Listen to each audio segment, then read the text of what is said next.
Hello dear aspirants, मैं Ankit Panchal the to be administrator series में part 4 लेके जिसका टॉपिक है यूपीएससी की प्रिपरेशन कहाँ से और कैसे स्टार्ट करनी चाहिए। तो सब्जेक्ट वाइज नॉर्मली सब पॉलिटी ही पढ़ते हैं, but according to my own experiences starting economics से करनी चाहिए। Reason I am giving you the reason. First reason is economics थोड़ी हार्ड होती है, like science and technology and history भी हार्ड होती है, but economics seems to be harder. तो you have ample amount of time, आपके पास काफ़ी टाइम होता है स्टार्टिंग जब आप करते हैं, तो आपको समझने में भी थोड़ा इजी रहता है। एग्जाम टाइम पे अगर आप ये चीज़ें इस तरीके की चीज़ें पढ़ते हैं तो यू कांट रिलेट थिंग, आपको चीज़ रिलेट भी नहीं कर पाते हैं। दूसरी चीज़, इकोनॉमिक्स टीचेस यू कि हाँ कैसे आपको रिलेट करना है, कैसे एक चीज़ का इफेक्ट दूसरी चीज़ पर होता है। फॉर एग्जाम्पल, अब इफ़ आई टेल यू कि क्या मैं इस बात से क्या बताना चाहता हूँ आपको, कि आप कल को एक डिस्ट्रिक्ट एडमिनिस्ट्रेटर बनने वाले हैं। आपने पॉलिटी पढ़ी, राइट्स पढ़े, ड्यूटीज पढ़ी, फंडामेंटल प्रिंसिपल्स होते हैं, directive principles of states policy. उसमें होता है कि गवर्नमेंट को सबके लिए शिक्षा, सबके लिए रिसोर्सेज, सबके लिए रोड, सबके लिए सब कुछ। बट गवर्नमेंट है कंस्ट्रेंट्स ऑफ रिसोर्सेज, उनके पास रिसोर्सेज की कमी होती है। हमेशा गवर्नमेंट के पास इतने रिसोर्सेज नहीं होते हैं कि वो सबको सब कुछ फुलफिल कर दें। तो you have to be an administrator, जो एक डेवलपमेंट एडमिनिस्ट्रेटर बनेंगे, जिन्हें इकोनॉमिक्स की अच्छी समझ है, तो वो इकोनॉमिक्स के अकॉर्डिंग चीज़ों को पर्टिकुलरली टारगेट करेंगे, कहाँ क्या चीज़ पहुँचानी है, किसको कैसे रिसोर्स, क्या संसाधन किसको अलोकेट करना है, बांटना है, कैसे बांटना है, वो आप इकोनॉमिक्स से समझ जाते हैं। और तीसरी चीज़ ये है कि आपको इंटरलिंकिंग समझ में आ जाती है, कैसे एक चीज़ दूसरी चीज़ से जुड़ी होती है। Like economics how it is linked to geography. Geography में जैसे आप पढ़ते हैं कि कहाँ जूट होता है, तो वहाँ जूट इंडस्ट्री डेवलप होगी, जैसे बंगाल का एरिया। आप महाराष्ट्र साइड अगर आप जाते हैं तो आपको पता है कि वहाँ कॉटन प्रोड्यूस होता है, तो वहाँ कॉटन का ट्रेड होगा, सब कुछ है। तो इकोनॉमिक्स पढ़ने के बाद आप समझ जाते हैं कि चीज़ें कैसे बिजनेस ऑपरेट होता है। मनी, जो पैसा है, वो सब चीज़ों को एक जोड़ता है। Economics links everything. पैसे से हर काम होता है, तो पैसे से ही सरकार चलती है। और कुछ चीज़ें ऐसी होती हैं जो हो रही हैं, और वो इकोनॉमिकली फाइनेंशियली जस्टिफाइड है, दो जबकि socially they are unjust. For example, if I tell you why do government doesn't ban dowry at all, क्यों सरकारें दहेज प्रथा को स्ट्रिक्टली बैन नहीं करती। ऐसा नहीं है कि अभी भी कोई बुरी गवर्नमेंट है, या पहले भी कोई बुरी गवर्नमेंट होंगी। 1961 का रूल है, लॉ है, और सेक्शन 304 बी भी है, सेक्शन आईपीसी का सेक्शन 498 भी है।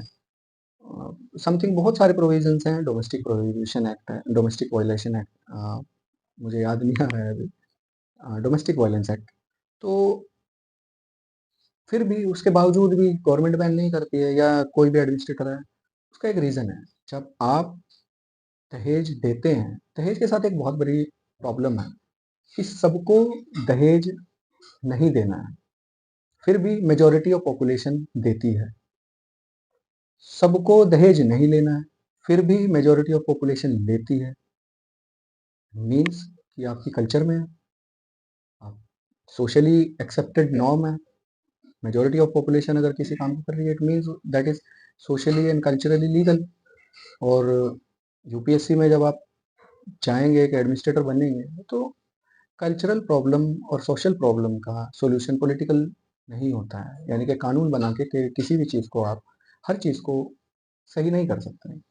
और इकोनॉमिकली अगर हम देखें, तो दहेज से इकोनॉमिक्स का पहिया घूमता है। आप कैसे, जब कोई इंसान दहेज देता है तो बहुत सारी परचेजेस करता है, बहुत सारी चीज़ें खरीदता है, बहुत सारी चीज़ें देता है लड़की को, जिसमें कार हो गई, आजकल ऐसा चलन है, फर्नीचर हो गया, छोटे छोटे आपके सामान हो गए, गैजेट्स हो गए, मतलब कुछ भी चीज़ आप दे सकते हैं अपने मन चाही। इससे होता है क्या, आप चीज़ें परचेज करते हैं, किसी को एम्प्लॉयमेंट मिलता है, गवर्नमेंट को टैक्सेस जाते हैं, फेस्टिव सीजन जब आता है, आपके दिवाली के आसपास से शादियां स्टार्ट हो जाती है और जून जुलाई तक चलती हैं। तब तक आपका जीएसटी 20, 30, 40% से इंक्रीज करता है। रीजन है भाई, फर्स्ट एम्प्लॉयमेंट मिल रहा है, कारपेंटर को एम्प्लॉयमेंट मिल रहा है, पेंट की कंपनी का पेंट बिक रहा है। जब कोई शादी जहाँ होती है तो हो सकता है बहुत सी मेजोरिटी ऑफ पॉपुलेशन में घर में पुताई होती है, एक दो कमरा भी बनता है, पूरा पूरे घर बनते हैं, उसमें एक मिस्त्री को भी एम्प्लॉयमेंट मिलता है, एक मजदूर को भी एम्प्लॉयमेंट मिलता है। जब हलवाई काम करता है तो हलवाई के साथ बहुत सारे लोगों को एम्प्लॉयमेंट मिलता है, टेंट वाले को पैसे जाते हैं। Means everything is related to your culture. India में कल्चर एक बहुत बड़ी मार्केट है, और इस मार्केट को हम जब देखते हैं एक एज एन एडमिनिस्ट्रेटर कि yes we can not blanketly ban it because things change and it takes time. चीज़ें बदलती हैं लेकिन समय के साथ, एकदम से नहीं। Things change, people change. जैसे चीज़ें बदलती हैं वैसे ही लोग बदलते हैं। एंड पीपल चेंज कहाँ से होता है? माइंडसेट से। अभी यहाँ का इंडिया का माइंडसेट वैसा नहीं है। सिटीज़ में लोग सामान परचेज़ करते हैं, वो अपनी चॉइस से करते हैं, लेकिन दहेज एक कंपल्सिव चॉइस है, देने वाले के लिए, उसको कुछ ना कुछ देना है। फॉर एग्ज़ाम्पल एक मैं अपना पर्सनल एक्सपीरियंस बनाता हूँ। मेरे जानने वाले थे, वो उन्होंने कह दिया कि नहीं मुझे दहेज नहीं मिलेगा, मुझे दहेज नहीं लेना है, ऐसे ही। और 2-3 साल तक उन्होंने ये रट लगाए रखी, ऐसे ही यूपीएससी का भूत मेरे ऊपर भी सवार था। तो एक दिन बैठा मैंने पूछा भाई क्या बात है यार, शादी नहीं हो रही है तेरी? तो उसने कहा यार मैं बोलता हूँ कि मुझे दहेज नहीं चाहिए, लोग कहते हैं भाई आप में तो बहुत घमंड है, हर कोई अपनी लड़की को देता है। भाई लोग जो दहेज नहीं ले रहा है उसकी शादी नहीं कर रहे हैं, आप समझ रहे हैं? इसमें सरकार की कोई गलती नहीं है। ये सरकार है, पिछली सरकार है, आने वाली सरकार है, कोई नहीं करेगा। कोई सरकार नहीं चाहेगी कि आप जेल भर दें। अगर शादियाँ अभी शादी हुई है, अभी वो लोग सभी जेल में हैं। जेल कितनी जेल भरेंगे? जेल भरो आंदोलन चलाएँगे आप? नहीं, उससे टैक्सेस भी आते हैं। ऑटोमोबाइल्स कंपनीज़ नहीं चाहेंगी कि शादी हो, दहेज बैन हो जाए। हलवाई नहीं चाहेगा, बढ़ई नहीं चाहेगा, कारपेंटर, कोई भी। इट मीन्स इकोनॉमिक अंडरस्टैंडिंग आपके लिए बहुत ज़रूरी है।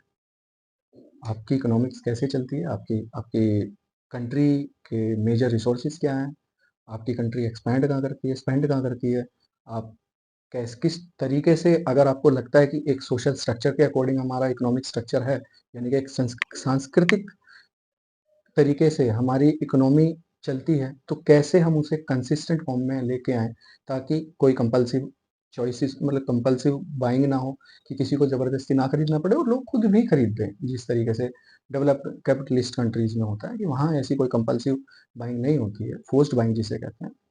तो बस अकॉर्डिंग जहाँ तक मुझे लगता है आप मेरी बात समझ गए होंगे। एंड